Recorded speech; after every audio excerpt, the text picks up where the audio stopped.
Issue 44. To remember me. The day will come when my body will lie upon a white sheet neatly tucked under four corners of a mattress in a hospital busily occupied with the living and the dying.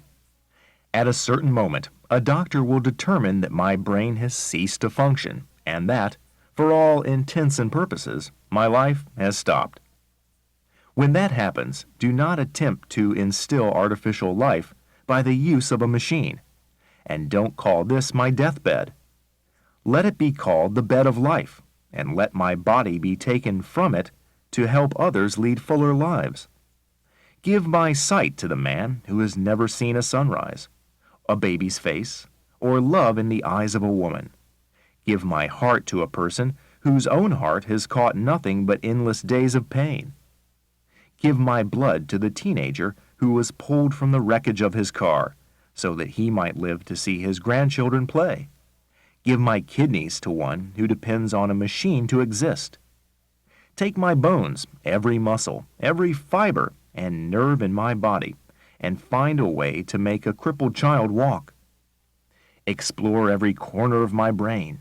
Take my cells if necessary, and let them grow so that someday a speechless boy will shout at the crack of a bat, and a deaf girl will hear the sound of rain against her window. Burn what is left of me, and scatter the ashes to the winds to help the flowers grow. If you must bury something, let it be my faults, my weakness, and all prejudice against my fellow man. If by chance you wish to remember me, do it with a kind deed or word to someone who needs you. If you do all I have asked, I will live forever. Comprehension. 1. Does the writer want to prolong life artificially? 2. Why does the writer want to call his deathbed the bed of life?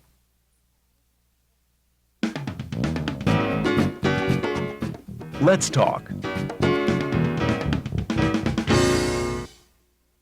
1. What do you think about organ donation? 2. Do you carry an organ donation card? 3. If your child were declared brain dead, would you donate his or her usable organs to some stranger in need? 4. What do you think about your body being donated to medical research after you die? 5. What's the difference between donating some organ while you're alive, such as a kidney, and donating your entire body when you're dead?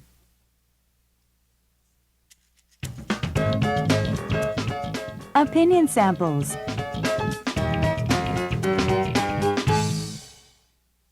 1. Some people think it is just wonderful that a family donates the body of the deceased to be cut up and given to people who need a new lung, a new heart, new eyes, new kidneys, etc., and the skin to be used by someone who has been badly burned. But I find it incredible that they can conceive of cutting a body to pieces as an act of enormous generosity. To me, it is just plain gruesome. If my son were killed in an accident, I would never allow his body to be cut up for any reason whatsoever. I would want the world to know that I loved and respected him in death as in life, and I would see to it that he was laid to rest in a dignified manner. Where the hell do these people get off advising people to desecrate a loved one's remains? It is just a twisted form of do-goodism. Question. Do you think the writer would maintain his point of view if he or his child urgently needed an organ to save his life? 2.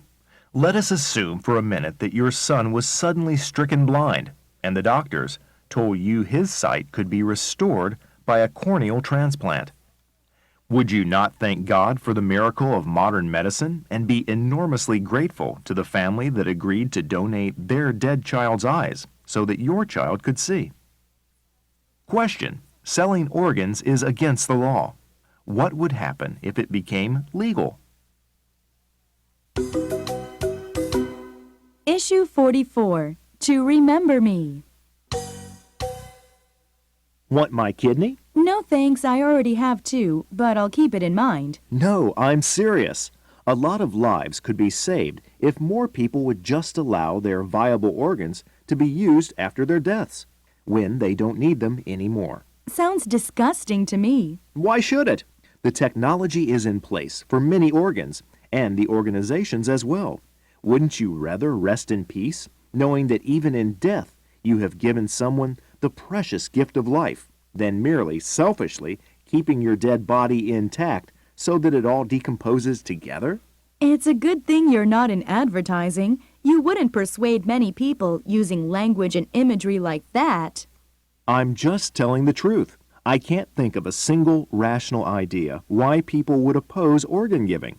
If you had a pair of gloves that were perfectly good, and you knew you were moving to some warm part of the world where you'd never need gloves anymore, you wouldn't be opposed to giving your gloves to some needy person, would you? Of course not, but you're making a false analogy. Gloves and organs are not the same thing at all.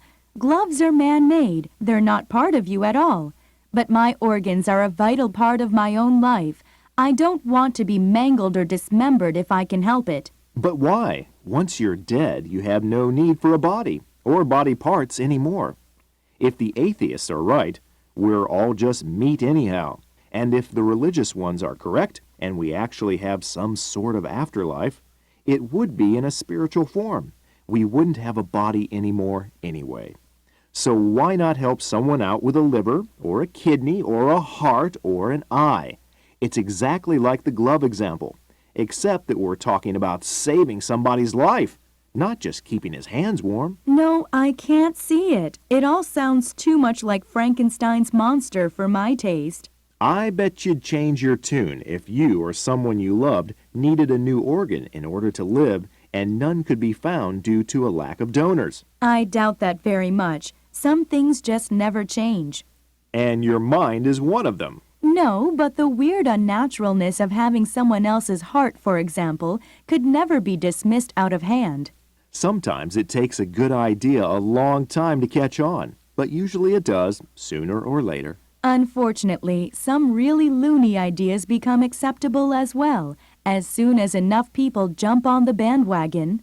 But this is not a loony idea at all. It's almost a form of immortality. After I'm gone, part of me will live on in other bodies. On and on, perhaps for an eternity. Well, I only hope no one gets your brain. Nobody would deserve that. Questions. 1. Describe how body parts are like discarded gloves. 2. Why are some people opposed to donating their organs? 3. If you needed a new liver to survive and one could be provided to you from a dead person's body, would you reject the donation?